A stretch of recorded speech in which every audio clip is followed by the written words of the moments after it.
All right, is this the last video of 2024? I don't know, but it's a cave video and I have Minecraft. Well, sort of, it's work in progress, but it is enough for you to for me to show you guys what I've been working on, and also to say that Cave Engine is 40% off until the end of this year of 2024.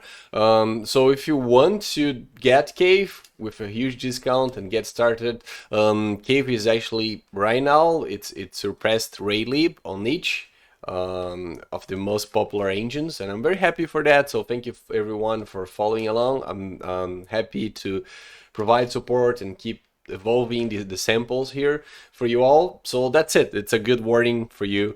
Take this time and check it out because the discount is ending. This is probably like the last day or so. I think it goes until tomorrow, 31, right? December 31, and then it's gone, the discount. So if you want to save some money and get Cave to get started making games in it, if it makes sense to you, go ahead and do it. And this is an example. This is Minecraft. Well, it's not 100% Minecraft because you can see it does not keep generating the world. But let me give you a little bit of a backstory on why are you seeing Minecraft here. So Cave Engine does have two things that I wanted to showcase. I wanted to build an example on how to use it. The first thing is you can create meshes in real time. You can actually create anything you want in real time, honestly. But the meshes are the ones that I have tested and tested more.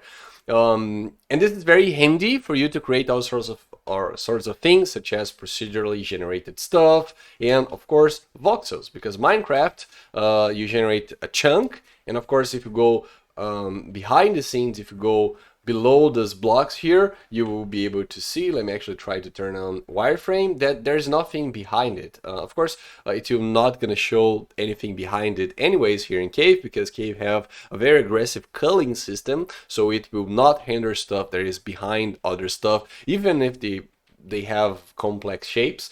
Just like Unreal Engine does have an aggressive culling system, you can see here that the backside of this is not being hindered in the wireframe, except the preview, of course, to how it works. But yes, it is very aggressive how the culling system works in Cave, but still, it's a custom mesh that gets hindered for the voxels, for this voxel world. So I wanted to showcase, to create a small example on how to create meshes in Cave, and also how to use the built-in purling functions that Cave have. Because if you go to the Cave documentation, there's a random lib, which is cave.random, and then you have like a bunch of purling functions here, and of course standard random stuff.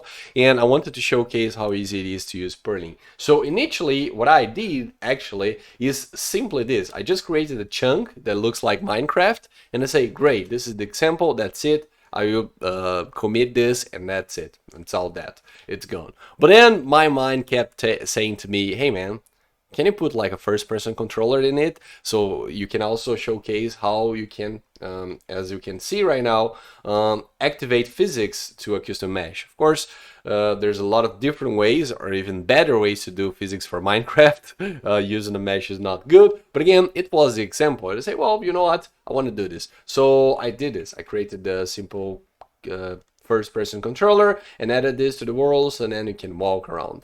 But then it got very weird that I was not able to add or remove blocks, because of course now it really looks like Minecraft. So I added this functionality. It is not optimized the way I do, and because I'm rebuilding the entire thing. I was not planning to do Minecraft. I just happened to be building Minecraft by accident. So every time you add or remove a block, it generates again the entire thing, which is of course not good, not optimal for performance. But again, I kind of got sidetracked, and now I believe I'm committed. I have to finish this Minecraft, which is sad because it will probably take some more days because I'll have to optimize this system.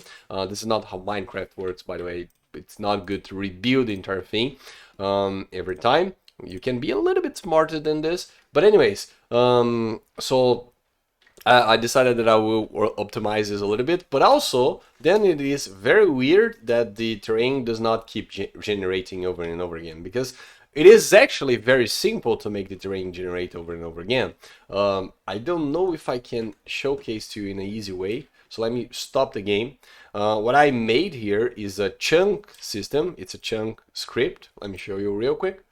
So I have this voxel chunk component here, and it basically creates for you a rigid body, it creates a new rigid body, it creates a new mesh, and then of course it generates the chunks here with this generate chunk voxels method. Very simple here, very simple. You just iterate over the x and z axis and pretty much uses Berlin noise to generate a height for it. And basically in the y-axis, everything that is below this height is a block, and everything else is not a block. So this is pretty much how we are feeling the voxel world, the voxel grid for this chunk, right? And then after generating the voxels, it go ahead and build the mesh. So very simple. Also, I believe this function can be even simpler, but honestly, I just did the most naive approach for Minecraft clone you can ever imagine. For example, I'm not even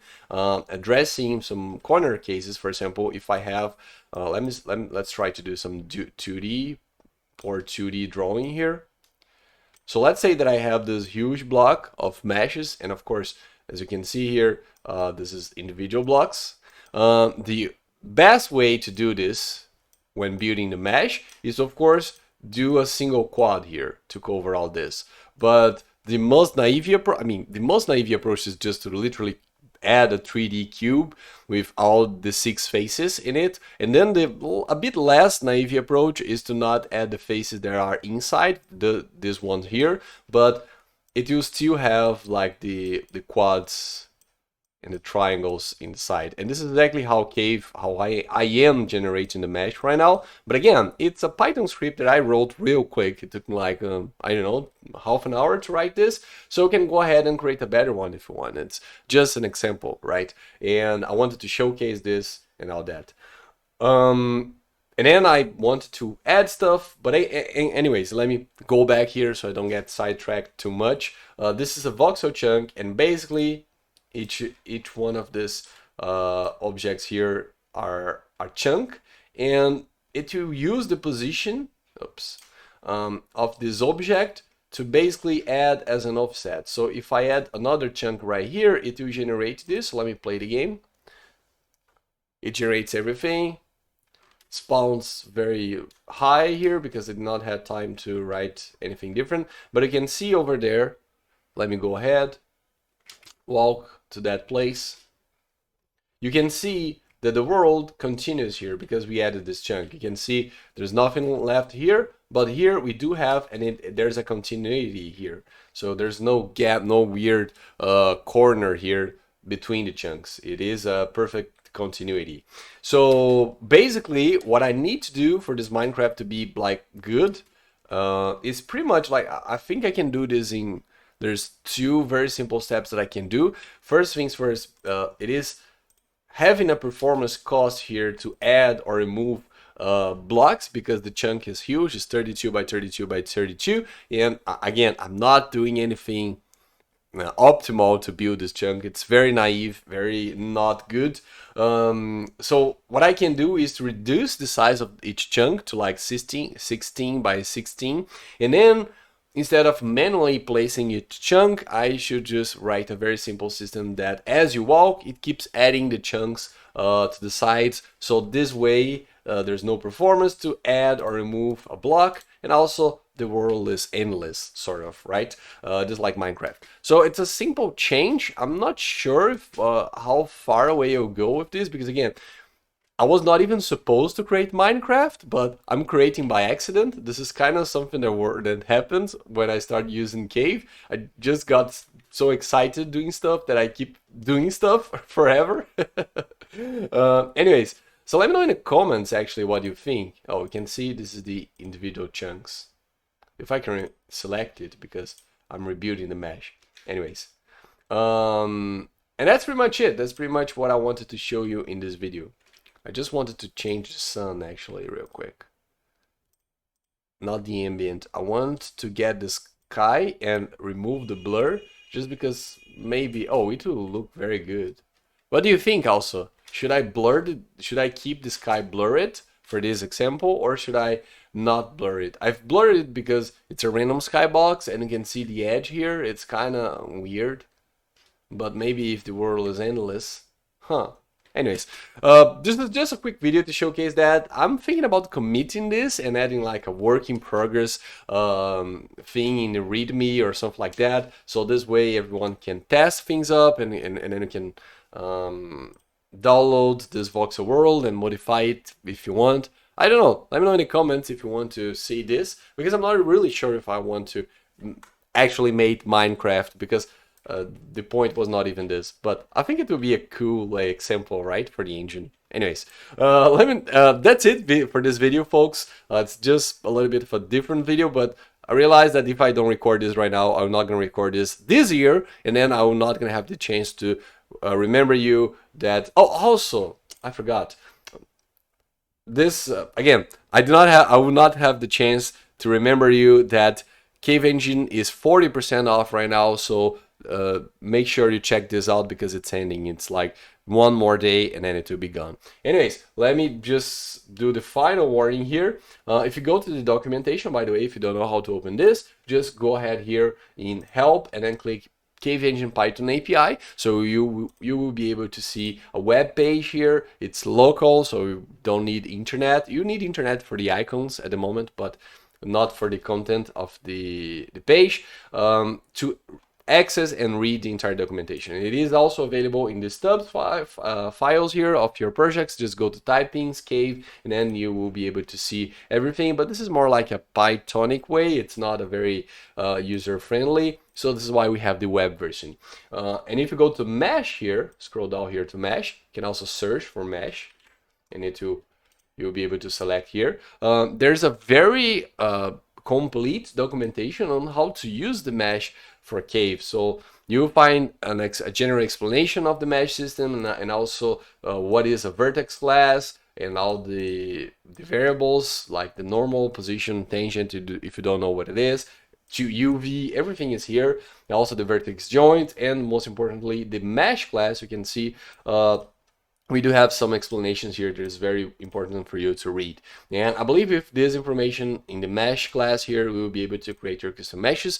And again, not only to make voxels, but to create procedural anything you want. For example, in our game Crawl, we use this to create procedural buildings. And in our next game, which will probably be a GTA game, yes, I'm crazy in the studio, but we will use the procedural mesh generation for a bunch of things.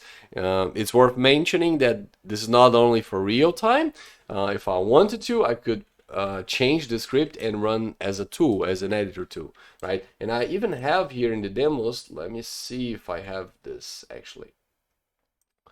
I don't have, oh, I have here an editor tool, and there's a readme here for you to understand what's going on. And then I can very easily go ahead, editor tools, register tab, and register this, and this is a tool, right? So this is what I mean. If I wanted to, I could use the mesh creation of Cave to like create a tool like this, a custom tool for your own needs, and it will work in your projects. Anyways, that's it for this video, folks. I hope you enjoyed. Make sure to check Cave out, and I see you in the next one. Bye. Oh, have a nice 2025.